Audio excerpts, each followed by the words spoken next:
Viewers, it's me Hina and ji welcome back to my channel. So guys, उम्मीद करती हूँ आप सब बिल्कुल खैरियत से होंगे और ठीक होंगे। अच्छा जी, आज की जो वीडियो मैं आपके साथ शेयर करूँगी ये बहुत ज़बरदस्त वीडियो है जिसका लिटरली मुझे इसका थंबनेल और इसका टाइटल इतना ज़्यादा अट्रैक्ट किया कि मुझे लगा मुझे डेफिनेटली इस वीडियो को आपके साथ शेयर करना चाहिए। और आप में से बहुत सारे ऐसे लोग होंगे जो इस वीडियो को ऑलरेडी देख भी चुके होंगे, लेकिन डेफिनेटली मैं भी आपके साथ शेयर करूँगी और इसके ऊपर रिएक्शन करूँगी और अपना बहुत सारे ओपिनियंस, बहुत सारी बातें मैं भी आपके साथ शेयर करूँगी। तो जी, वीडियो का टाइटल कुछ ऐसा है कि how a poor boy build 15,000 crore hotels. तो देखते हैं, वीडियो को स्टार्ट करते हैं और फिर साथ साथ डिस्कस भी करेंगे। So stay here. आज से करीब 100 साल पहले एक 7 साल का लड़का मैसूर पैलेस के सामने खड़ा था। वो सिर्फ एक बार पैलेस को अंदर से देखना चाहता था, लेकिन एक तरफ जहां वो पैलेस राजघराने के लिए था, वहीं वो लड़का एक मामूली से प्यून का बेटा। इसीलिए उसकी ये ख्वाहिश पूरी ना हो सकी। लेकिन उस समय किसी को अंदाजा तक नहीं था कि आगे चल के यही लड़का मैसूर के इसी पैलेस से इंस्पायर्ड होके खुद का पैलेस होटल बनाएगा। और केवल एक पैलेस होटल ही नहीं, बल्कि पूरी दुनिया की बेस्ट होटल चेन खड़ी कर देगा। ये कहानी है द लीला होटल्स की।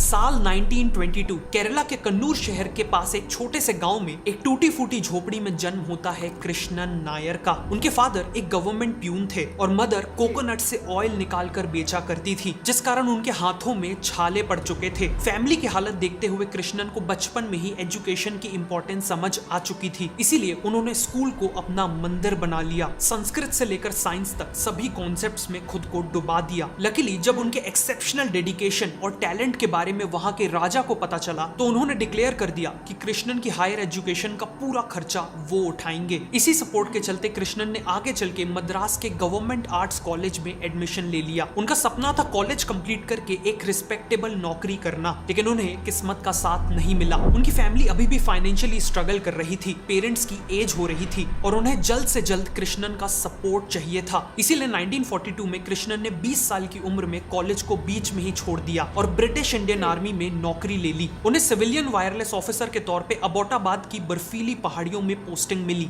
यहाँ उनका काम था एलाइड आर्मी के क्रिप्टिक मैसेजेस को सुनना और उन्हें डिकोड करके हेडक्वार्टर्स भेजना। कृष्णन को अपनी लाइफ में पहली बार चीजें सेटल होती हुई दिख रही थी। वो फैमिली को फाइनेंशियली सपोर्ट भी कर पा रहे थे, लेकिन तभी एक बहुत बड़ी ट्रेजेडी हो जाती है। केरला में एक फेमाइन, एक अकाल आ जाता है जिसमें करीब 40,000 लोगों की जान जाने वाली थी। एक तरफ कृष्णन को आर्मी बेस में 3 टाइम का खाना मिलना गारंटीड था, तो वहीं उनके गांव के लोग, उनके बचपन के दोस्त भूख से दम तोड़ रहे थे। उनके लिए ये बात अनएक्सेप्टेबल थी। इसीलिए उन्होंने जॉब क्विट कर दी और लोगों की मदद करने केरला वापस लौट आए। उन्होंने इमीडिएटली गवर्नमेंट के सिविल सप्लाईज डिपार्टमेंट को ज्वाइन कर लिया, जहां उन्हें राइस, शुगर और केरोसिन जैसे एसेंशियल्स को आम जनता तक पहुंचाने का इंचार्ज बना दिया गया। बहुत जल्द उन्हें रियलाइज हुआ कि पूरा सिस्टम करप्ट ऑफिशियल्स और डीलर्स से भरा हुआ है, जिस कारण खाना लोगों तक नहीं बल्कि ब्लैक मार्केट में पहुंच रहा था। लेकिन कृष्णन ने चार्ज लेते ही ये सब एक झटके में ही रोक दिया। वो डिपार्टमेंट से निकलने वाले एक एक दाने का हिसाब रखने लगे और करप्ट डीलर्स को ब्लैकलिस्ट कर दिया। बहुत जल्द पूरे कन्नूर में उनकी ईमानदारी की चर्चा होने लगी और वो एक लोकल हीरो बन गए। सिचुएशन कंट्रोल होते ही कृष्णन ने दोबारा आर्मी ज्वाइन करने का डिसीजन लिया और इस बार उनका सिलेक्शन हुआ शॉर्ट कमीशन ऑफिसर के तौर पे, जो एक रियल कॉम्बैट रोल था। उन्हें मराठा लाइट इन्फेंट्री में असाइन किया गया और कुछ ही साल में वो कैप्टन की रैंक तक पहुंच गए। और तभी उनकी लाइफ में एक मेजर टर्निंग पॉइंट आया। कन्नूर के सबसे रिस्पेक्टेड बिजनेसमैन ए.के. नायर कई सालों से कृष्णन को ऑब्जर्व कर रहे थे। फेमाइन के दौरान उनके काम और उनके बेहतरीन आर्मी करियर से वो काफी इंप्रेस थे। इसीलिए उन्होंने अपनी बेटी की शादी कृष्णन से करने का डिसाइड कर लिया। दोनों साइड्स के एग्रीमेंट के बाद 1950 में उनकी शादी हो गई। ए.के. नायर की बेटी और कृष्णन की वाइफ का नाम था लीला, वही लीला जिसके नाम पे कृष्णन एक दिन दुनिया का बेस्ट होटल ब्रांड बनाने वाले थे। जहां दूसरे लोग कृष्णन में एक सक्सेसफुल आर्मी ऑफिसर देख रहे थे, वहीं लीला ने एक ऐसा लीडर देखा जो खुद का बिजनेस एम्पायर बना सकता था। इसीलिए 1952 में उन्होंने कृष्णन को आर्मी क्विट करने के लिए कन्विंस कर लिया। लीला के फादर कन्नूर में राजेश्वरी मिल्स चलाते थे, जहां हाई क्वालिटी फैब्रिक्स बनते थे। कृष्णन ने डिसाइड किया कि वो इसी मिल के लिए एक सेल्स एजेंट बनेंगे। उनका काम था कन्नूर से फैब्रिक के सैंपल्स उठाना और बॉम्बे के मूलजी जेठा मार्केट में शॉप टू शॉप जाकर ऑर्डर्स लेना, जिसके बदले उन्हें एक कमीशन मिलता था। रातों रात वो एक रिस्पेक्टेड आर्मी ऑफिसर से गली गली भटकने वाले एक सेल्स एजेंट बन गए थे। पीठ पीछे लोग उनके ऊपर हंसते थे, लेकिन उन्हें कोई अंदाजा नहीं था कि कृष्णन केवल फैब्रिक्स नहीं बेच रहे थे, वो साइलेंटली इस बिजनेस को मास्टर कर रहे थे। 1958 में कृष्णन ने तमिलनाडु में एक यूनिक फैब्रिक डिस्कवर किया, एक लाइट वेट और ब्रीदेबल कॉटन फैब्रिक जिसे केवल नेचुरल इंग्रेडिएंट्स जैसे इंडिगो, टर्मरिक और सेसमे ऑयल से डाई किया जाता था, जिस कारण इसके कलर्स काफी वाइब्रेंट थे और सेंट एकदम नेचुरल थी। लेकिन इस कपड़े में एक बहुत बड़ी प्रॉब्लम थी, इसे वॉश करने पर इसके अलग अलग कलर्स ब्लीड करके एक दूसरे में मिक्स हो जाते थे। लेकिन कृष्णन ने इसी प्रॉब्लम को एक एडवांटेज में बदल दिया। उन्होंने इस फैब्रिक को अमेरिकन इंपोर्टर्स को पिच किया और कहा कि हर वॉश के साथ इस कपड़े के कलर्स ब्लीड करके एक दूसरे में मिक्स हो जाएंगे और एक नया पैटर्न बना देंगे। मतलब कस्टमर तो एक गारमेंट के लिए पे करेगा, लेकिन हर वॉश के बाद उसे एक न्यू लुकिंग गारमेंट मिल जाएगा। अमेरिका में इस फैब्रिक से जैकेट, शर्ट्स और शॉर्ट्स बना के बेची गई और क्योंकि ये मद्रास से था तो इसका नाम पड़ा ब्लीडिंग मद्रास। लोगों को ये कपड़े इतने पसंद आए कि एक ही हफ्ते में न केवल पहला लॉट आउट ऑफ स्टॉक हो गया, बल्कि ये अमेरिका में एक फैशन सेंसेशन बन गया, जिसके बाद कृष्णन के पास ऑर्डर्स की लाइन लग गई और ये उनके लिए एक बहुत बड़ी सक्सेस बन गया। लेकिन कृष्णन को एक बात खटक रही थी, वो अभी भी केवल एक मिडिल मैन थे और अब उनका एक स्ट्रॉन्ग डिजायर था कि इंडिया में अपना खुद का फिनिश प्रोडक्ट मैन्युफैक्चर करना। तभी लंदन की एक ट्रिप के दौरान उनकी वाइफ लीला ने स्कॉटिश लेस को कर्टेन्स, टेबल लिनन और ड्रेसेस में यूज होते देखा और उन्होंने कृष्णन को इसी लेस को इंडिया में मैन्युफैक्चर करने का आइडिया दिया। लेकिन इसे मैन्युफैक्चर करना आसान नहीं था। इसे बनाने के लिए sophisticated Scottish machines, massive capital और स्किल्ड लेबर चाहिए था। लेकिन कृष्णन ने समहाउ ये सब मैनेज कर लिया और 1964 में मुंबई में स्टार्ट हुआ लीला स्कॉटिश लेस, इंडिया का पहला लेस मैन्युफैक्चरिंग यूनिट। बिजनेस को इमीडिएट सक्सेस मिली। मिस इंडिया मेहर मिस्त्री ने उनके लेसेस से बने ड्रेस को ऑन स्टेज पहना। बॉलीवुड के बिगेस्ट स्टार राजेश खन्ना ने उनका कुर्ता अपने बर्थडे में पहना और पूरे इंडिया में उनका ब्रांड लग्जरी का सिनोनिम बन गया। अगले 15 सालों में कृष्णन के बिजनेस ने एक्सपोनेंशियल ग्रोथ देखी और फिर एक दिन सब कुछ कोलैप्स हो गया। 1979 में फैक्ट्री की कई मशीनें एक साथ ब्रेक डाउन हो गई। स्कॉटलैंड से स्पेयर पार्ट्स मंगवा के इन्हें रिपेयर किया जा सकता था, लेकिन इंडिया के on going foreign currency crisis के चलते गवर्नमेंट ने इस इंपोर्ट पे रोक लगा दी। एज अ रिजल्ट प्रोडक्शन बंद हो गया, ऑर्डर्स कैंसिल हो गए और कृष्णन ने जो एक्सपेंशन और रॉ मटेरियल्स खरीदने में पैसे इन्वेस्ट किए थे वो सब डूब गए। 57 की एज में कृष्णन की वर्थ जीरो नहीं नेगेटिव हो चुकी थी। डेट चुकाने के लिए उनके मुंबई का घर बिकने पे आ गया था। मतलब सर्वाइवल के लिए उन्हें जल्द से जल्द कुछ करना था। लकीली इसी दौरान उन्हें एक फ्लाइट में राजेंद्र सिंह मिल गए। राजेंद्र एक बिजनेसमैन थे जो अमेरिकन ब्रांड्स के लिए इंडिया में रेडीमेड गारमेंट्स की मैन्युफैक्चरिंग सेटअप करना चाहते थे। उस समय अमेरिकन फैशन में कैजुअल और कंफर्टेबल क्लोथिंग का ट्रेंड चल रहा था और उन्हें तलाश थी एक ऐसे इंडियन सप्लायर की जो ऐसे ही कपड़े बना सके। उनके क्लाइंट्स 2 हफ्तों के अंदर अंदर सैंपल्स देखने इंडिया आने वाले थे। इसीलिए उन्होंने कृष्णन को ऑफर किया कि अगर वो तब तक उनकी रिक्वायरमेंट्स के अकॉर्डिंग सैंपल्स रेडी कर लेते हैं तो वो उन्हें एक्सक्लूसिव ऑर्डर्स दिलवा देंगे। कृष्णन तुरंत काम पे लग गए। उन्होंने कुछ पैसे अरेंज किए और बंद होती हुई एक फैक्ट्री से इंपोर्टेड सुइंग मशीन सस्ते दाम में खरीद ली और अपनी बंद हो चुकी फैक्ट्री में ही एक छोटा सा सेटअप किया। लेकिन यहाँ कृष्णन का असली मास्टर स्ट्रोक था उनका फैब्रिक का सिलेक्शन। अमेरिकन मार्केट की रिक्वायरमेंट्स को समझते हुए उन्होंने सैंपल्स बनाने के लिए चुना चीज क्लॉथ को, एक ऐसा सॉफ्ट और एयरी फैब्रिक जो कैजुअल वियर के लिए परफेक्ट था, लेकिन साथ ही ये बेहद वर्सेटाइल था। इसे इसके नेचुरल ऑफ व्हाइट कलर में यूज किया जा सकता था या फिर किसी भी कलर में डाई किया जा सकता था या फिर स्ट्राइप्स या चेक पैटर्न में भी वीव किया जा सकता था। कृष्णन ने फैब्रिक सोर्स किया, दिन रात मशीनों को काम पे लगाया और टाइम रहते सैंपल्स रेडी कर लिए। जब क्लाइंट ने सैंपल्स को देखा तो वो डिलाइटेड थे। उन्होंने इस नई क्लोथिंग को नाम दिया निर्वाणा और कृष्णन को फाइनली एक्सक्लूसिव ऑर्डर्स मिल गए। अगले 12 महीनों में कृष्णन ने न केवल अपने सारे लोन्स चुका दिए बल्कि प्रॉफिटेबल भी बन गए। अगले कुछ सालों में वो कई और अमेरिकन ब्रांड्स जैसे लिस क्लेबोर्न, कैल्विन क्लेन और जॉर्डेक के लिए भी गारमेंट्स बनाने लगे। ग्रोथ इतनी तेज हुई कि 1980s तक लीला स्कॉटिश लेस यूएस को रेडीमेड गारमेंट सप्लाई करने वाला इंडिया का लार्जेस्ट एक्सपोर्टर बन गया।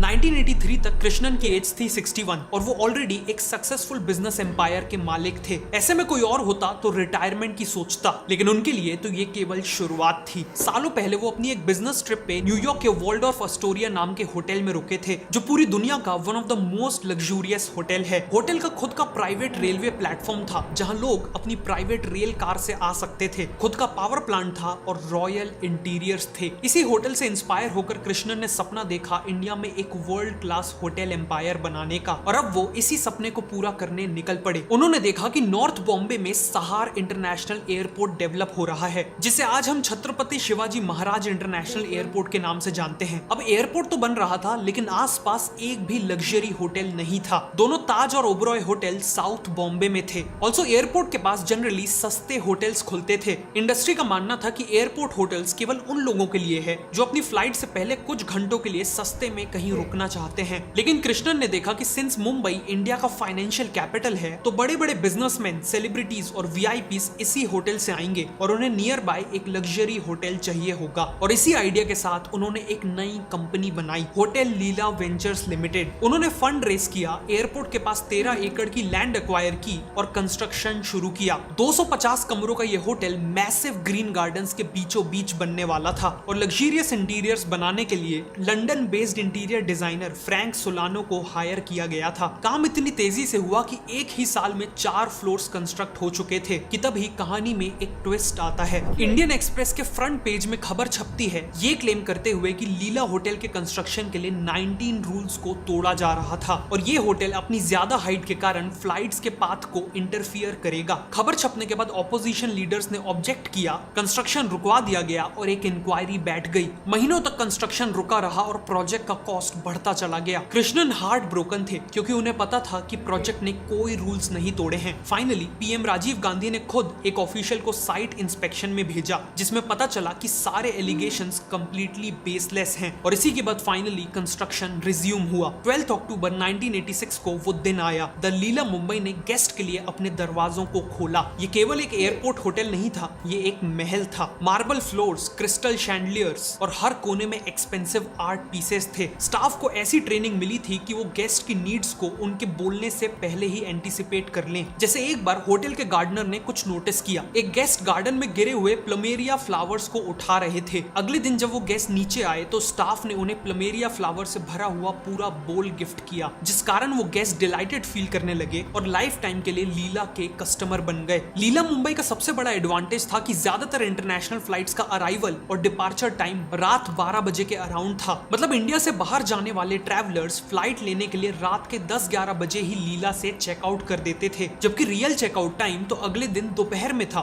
फिर उसी फ्लाइट से जो पैसेंजर इंडिया आया था वो लीला में चेक इन कर लेता था। मतलब एक दिन में एक रूम से लीला को 2 बार रेंट मिलता था। ओपनिंग होते ही लीला मुंबई हाई नेटवर्थ इंडिविजुअल्स के लिए गो टू होटल बन गया। ऑल्सो क्योंकि फिल्म सिटी नॉर्थ मुंबई में थी तो बॉलीवुड के स्टार्स, डायरेक्टर्स और प्रोड्यूसर्स के लिए भी लीला फर्स्ट चॉइस बन गया। और इसी तरह कृष्णन का पहला होटल ही एक मैसिव सक्सेस बन चुका था।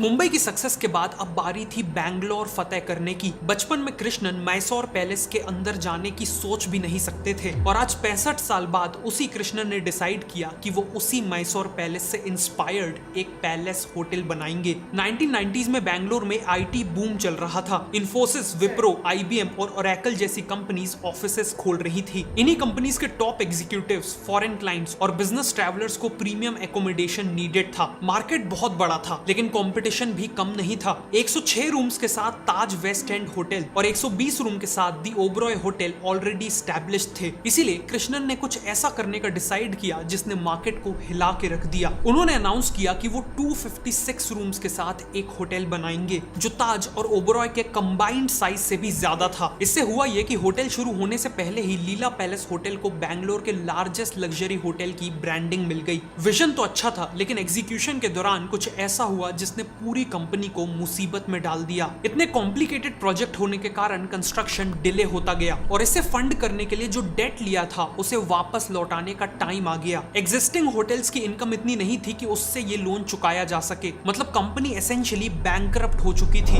ये प्रोजेक्ट इतना बड़ा और कॉम्प्लिकेटेड था कि इसे ट्रैक करना ऑलमोस्ट इम्पॉसिबल हो गया और ये एक मेन कारण बना जिसके कारण टाइमलाइंस पुश होती चली गई। इनफैक्ट ज्यादातर Indian businessman same problem face करते हैं। उनके पास टास्क असाइन करने का और प्रोग्रेस ट्रैक करने का कोई प्रॉपर सिस्टम ही नहीं होता, जिस कारण टीम को एग्जैक्टली पता ही नहीं होता कि किसे क्या करना है और कब तक करना है। और बिजनेस ओनर को हर छोटी छोटी चीज के लिए अलग अलग लोगों से फॉलो अप करना पड़ता है। जब क्लैरिटी नहीं होती तो डेडलाइन मिस होती है और प्रोडक्टिविटी भी कम होती है। इसी प्रॉब्लम को सॉल्व करता है ओडू का प्रोजेक्ट ऐप, जिसमें आप और आपकी पूरी टीम एक ही प्लेटफॉर्म पे होती है। आपके बिजनेस का हर प्रोजेक्ट यहाँ एक जगह दिखता है। हर प्रोजेक्ट को ट्रैक करने के लिए यहाँ अलग अलग स्टेजेस होती हैं, जैसे न्यू, इन प्रोग्रेस, रिव्यू या कंप्लीटेड। इन स्टेजेस को भी आप अपने काम के अकॉर्डिंग कस्टमाइज कर सकते हो। हर प्रोजेक्ट के अंदर आप टास्क क्रिएट करते हो और हर टास्क को एक डेडलाइन के साथ एक स्पेसिफिक टीम मेंबर को असाइन करते हो। जैसे जैसे काम आगे बढ़ता है आपकी टीम प्रोग्रेस अपडेट करती रहती है। मतलब अब अपडेट के लिए किसी को बार बार कॉल करने की जरूरत नहीं है, सिंपली प्रोजेक्ट ऐप खोलो और जवाब सामने होगा। ऑल्सो प्रोजेक्ट्स को मैनेज करने के लिए 3 अलग अलग व्यूज अवेलेबल हैं। Kanban व्यू में टास्क स्टिकी नोट्स की तरह दिखते हैं। टाइमलाइन व्यू में हर टास्क, हर डेडलाइन एक क्लीन टाइमलाइन पे दिखती है और लिस्ट व्यू में सब कुछ एक सिंपल टेबल में होता है। साथ में ये ऐप आपकी टीम के वर्किंग आवर्स को भी ऑटोमेटिकली ट्रैक करता है बिल्ट इन टाइम शीट्स के थ्रू। ओडो का फर्स्ट ऐप लाइफ टाइम के लिए फ्री है, so try it now. Link नीचे डिस्क्रिप्शन और पिन कमेंट में है। अब वीडियो पे वापस आते हैं। कंपनी को बैंक्रप्सी से बचाने के लिए कृष्णन ने अपनी सालों तक डेवलप की सेल्स स्किल्स का यूज किया। उन्होंने HDFC बैंक के चेयरमैन दीपक पारेख के साथ एक मीटिंग अरेंज की और बैंगलोर प्रोजेक्ट के विजन को कॉन्फिडेंस के साथ पिच किया। दीपक पारेख कन्विंस हो गए और उन्होंने इमरजेंसी फंडिंग को मंजूरी दे दी, लेकिन ये फंडिंग इतनी नहीं थी कि पूरे होटल को कंप्लीट किया जा सके। इसीलिए कृष्णन ने इस होटल को फेजेस में बनाया। फेज 1 में वेस्ट विंग बना, मतलब पहले केवल 90 रूम्स, लॉबी और सिट्रस रेस्टोरेंट बना और उसे गेस्ट के लिए खोल दिया गया, जिससे रेवेन्यू आना शुरू हो गया। ऐसे ही एक एक करके पूरा होटल फिनिश हुआ। जहां दूसरे होटल्स केवल लग्जरी ऑफर कर रहे थे, वहीं लीला पैलेस बैंगलोर रॉयल्टी ऑफर कर रहा था, क्योंकि ये केवल एक होटल नहीं बल्कि एक रियल पैलेस जैसा था। इसीलिए बहुत जल्दी ये बैंगलोर के लग्जरी होटल्स में अनडिस्प्यूटेड किंग बन गया और 90% ऑक्यूपेंसी रेट के साथ ये कंपनी के लिए एक कैश काउ बन गया था। इस सक्सेस के बाद लीला होटल्स की रफ्तार और भी तेज हो गई। मिड 2000s तक ये मुंबई और बैंगलोर के साथ साथ गोवा और कोवलम में भी वर्ल्ड क्लास रिजॉर्ट्स के साथ एक्सपैंड कर चुके थे, लेकिन अभी भी एक बहुत बड़ा गैप फिल करना बाकी था। कृष्णन को पता था कि जब तक वो इस एक शहर में अपने आप को साबित नहीं कर लेते, तब तक लीला इंडिया में एक टॉप टियर होटल चेन नहीं कहला पाएगा। और वो शहर था महाराणाओं की भूमि उदयपुर। उदयपुर इंडिया की अल्ट्रा लग्जरी वेडिंग्स के लिए एक टॉप डेस्टिनेशन था। जब 1983 में जेम्स बॉन्ड की मूवी यहाँ शूट हुई तो ये पूरी दुनिया से टूरिस्ट को अट्रैक्ट करने लगा था और हर टॉप होटल चेन का फ्लैगशिप और सबसे एक्सपेंसिव होटल उदयपुर में ही था। जैसे एक और था the legendary Taj lake palace, एक 270 साल पुराना मार्बल मॉन्यूमेंट जो लेक पिछोला के बीचों बीच बना था। वहीं दूसरी ओर था दी ओबरॉय उदय विलास। 30 एकड़ में बना ये पैलेस होटल अपने प्राइवेट पूल्स और फ्लॉलेस सर्विस के लिए जाना जाता था। 2015 में इसे best hotel in the world का अवार्ड मिलने वाला था, लेकिन कृष्णन ने ठान लिया कि चाहे चैलेंज कितना भी बड़ा हो, वो उदयपुर में लीला को स्टैब्लिश करके ही रहेंगे। उन्होंने लेक पिछोला के किनारे एक पिंक स्ट्रक्चर स्पॉट किया, जहां दूसरों को ये केवल एक खंडर दिख रहा था, वहीं कृष्णन ने इसमें अपना फ्यूचर होटल देख लिया था। उन्होंने वहां 6 एकड़ का एरिया खरीद लिया और कंस्ट्रक्शन स्टार्ट कर दिया। उनका प्लान था कि होटल का ग्रैंड एंट्रेंस लेक पिछोला की ओर खुलेगा और गेस्ट बोट से आएंगे, लेकिन सालों की मेहनत के बाद जब होटल बन के तैयार हुआ तो ऐसा लगा कि जैसे किस्मत ने उनके साथ खिलवाड़ किया हो। ओपनिंग से पहले लेक पिछोला कंप्लीटली सूख गया, मतलब गेस्ट के लिए होटल के अंदर आने का कोई रास्ता ही नहीं था। लेकिन कृष्णन ने हार नहीं मानी। उन्होंने टीम के साथ कैलकुलेशंस की और डिसाइड किया कि वो ऑपोजिट साइड में 1.5 एकड़ लैंड खरीदेंगे और होटल को मेन रोड से कनेक्ट करते हुए एक रोड बनाएंगे। प्रॉब्लम ये थी कि इस 1.5 एकड़ में कई अलग अलग लोग रहते थे, उन सब से नेगोशिएट करना, उन्हें मनाना बेहद मुश्किल था। लेकिन समहाउ एक एक करके डील्स क्लोज हुई, लैंड एक्वायर हुई और रोड बनी और कुछ महीनों बाद लकीली लेक की प्रॉब्लम भी सॉल्व हो गई। इस होटल के रूम्स ताज और ओबरॉय से काफी बड़े थे, हर एक रूम से लेक का व्यू मिलता था और होटल का स्टाफ आपको लिटरली किंग और क्वीन की तरह ट्रीट करता था। जैसे एक बार एक गेस्ट अपने साथ भगवान की मूर्तियां लेकर आई थी और एक दिन जल्दबाजी में वो मूर्तियों को ड्रेसिंग टेबल पे छोड़ के घूमने निकल गई। जब वो वापस आई तो उन्होंने देखा कि होटल स्टाफ ने प्रॉपर रिस्पेक्ट के साथ मूर्तियों को रेड सिल्क कपड़े पे रख दिया था और प्रॉपर रिचुअल के अकॉर्डिंग उनके सामने मैरीगोल्ड फ्लावर्स भी चढ़ाए थे। होटल बनते वक्त कृष्णन ने एक इंटरेस्टिंग चीज नोटिस की। उनके होटल का बेस्ट व्यू मिलता था ताज लेक पैलेस से, क्योंकि वो बिल्कुल सामने था। इसीलिए उन्होंने टॉप आर्किटेक्ट बिल बेंसली और एक लाइटिंग एक्सपर्ट को हायर किया और उन्हें ऐसी लाइटिंग लगाने को कहा ताकि ताज लेक पैलेस के गेस्ट उनके होटल को नोटिस करें, स्पेशली रात में। उन्होंने न केवल लाइटिंग की बल्कि पूरे होटल को ज्वेल्स से सजा दिया, जिस कारण रात होते ही लीला पैलेस ऐसे ग्लो करता था जैसे कोई सपनों का महल हो। ताज में रुकने वाले गेस्ट इसे नोटिस करते थे, अगले दिन कॉफी के बहाने लीला पैलेस होटल विजिट करते थे और अपनी नेक्स्ट ट्रिप पे उनमें से कई लोग लीला को चूज करते थे। इसी के साथ फाइनली लीला होटल्स ने उदयपुर में भी अपनी जगह बना ली थी और कृष्णन ने अपनी लाइफ का सबसे बड़ा चैलेंज सक्सेसफुली पार कर लिया था। उनके अचीवमेंट्स को रिकॉग्नाइज करते हुए 2009 में international hotels and restaurant association ने उन्हें होटेलियर ऑफ द सेंचुरी के खिताब से नवाजा और 2010 में भारत सरकार ने उन्हें पद्म भूषण से सम्मानित किया। अगले कुछ सालों में गुड़गांव और दिल्ली में भी लीला ने अपने होटल्स खोले, लेकिन फिर आया 2014 जब 92 की उम्र में कृष्णन ने अपनी आखिरी सांसें ली, लेकिन पीछे छोड़ गए एक ऐसा होटल ब्रांड जिसने उन्हें हमेशा के लिए अमर कर दिया। उनके जाने के बाद उनके होटल एम्पायर ने फाइनेंशियली कई अप्स एंड डाउन्स देखे, कई होटल्स की ओनरशिप भी चेंज हुई, लेकिन क्वालिटी और सर्विस हमेशा टॉप नॉच रही। 2019 में ट्रेवल प्लस लेजर ने लीला पैलेस उदयपुर को best hotel in the world name किया। फिर 2020 और 2021 में 2 लगातार साल लीला पैलेस होटल्स एंड रिजॉर्ट्स को the best hotel brand in the world का रिकॉग्निशन मिला। इसका मतलब कि कन्नूर के गांव से एक हम्बल बैकग्राउंड से आए लड़के ने एक ऐसी होटल चेन बना दी थी जिसने हॉस्पिटैलिटी की दुनिया का ऑस्कर जीत लिया था। कैप्टन कृष्णन नायर का कहना था कि failure may be a comma but it is never a full stop. और इसी माइंडसेट के चलते कोई भी फेलियर, कितना भी बड़ा फेलियर, उन्हें कभी आगे बढ़ने से नहीं रोक पाया। ये थी कहानी द लीला होटल्स की। अच्छा व्यूअर्स, ये वीडियो इस तरह की जो रियल स्टोरीज होती हैं वो हमें ये चीज़ पे यकीन दिलाती हैं कि हम स्ट्रगल करें, मेहनत करें और उसका फीडबैक हमें ज़रूर मिलता है। और ये यही स्टोरी थी कि एक छोटे से गांव का एक छोटा सा लड़का जिसने अपनी फैमिली, जैसे उसकी आंखें खुली, उसने अपनी फैमिली को देखा मेहनत करते हुए, स्ट्रगल करते हुए, किस तरह से सर्वाइव करना है। और उसने इतने सारे सेक्रीफाइसेस किए, लाइफ में इतनी अप्स डाउन आए, इतनी ज़्यादा आई। उस दौरान उसे सक्सेस भी मिली, बहुत सारे लॉस भी हुए, लोगों का ट्रस्ट भी गया, बहुत सारे लोगों का ट्रस्ट डेवलप भी हुआ, लेकिन इन सब के बावजूद भी उसने हिम्मत नहीं हारी और मेहनत करते रहे, मेहनत मेहनत मेहनत करते रहे। एंड फाइनल क्या होता है कि उसको इतना अच्छा रिजल्ट मिलता है कि एक टाइम ऐसा आता है कि पूरी दुनिया उस शख्स को एक मिसाल के तौर पर याद रखती है। सो ये चीज़ें मैटर नहीं करती कि आप किस फैमिली से हो, किस गांव से हो, वो गांव छोटा है या बड़ा है, या आपकी फैमिली कितनी छोटी बड़ी है। ये चीज़ ज़रूर डिपेंड करती है कि आपने अपनी लाइफ में क्या किया है और आपके अपने एम्स क्या है। सो जी, उम्मीद करती हूँ कि आपको वीडियो अच्छी लगी होगी, रिएक्शन अच्छा लगा होगा, और मुझे कमेंट में ज़रूर अपना फीडबैक दीजिएगा। और अगर आप चाहते हैं कि मैं किसी वीडियो के ऊपर रिएक्शन करूं तो मुझे कमेंट में इस बारे में ज़रूर अपडेट कीजिएगा। आई विल ट्राई कि अच्छी सी रिएक्शन वीडियो मैं आपके साथ भी शेयर कर सकूं। And ji, thank you so much for watching my video, thank you so much for your special time, good bye.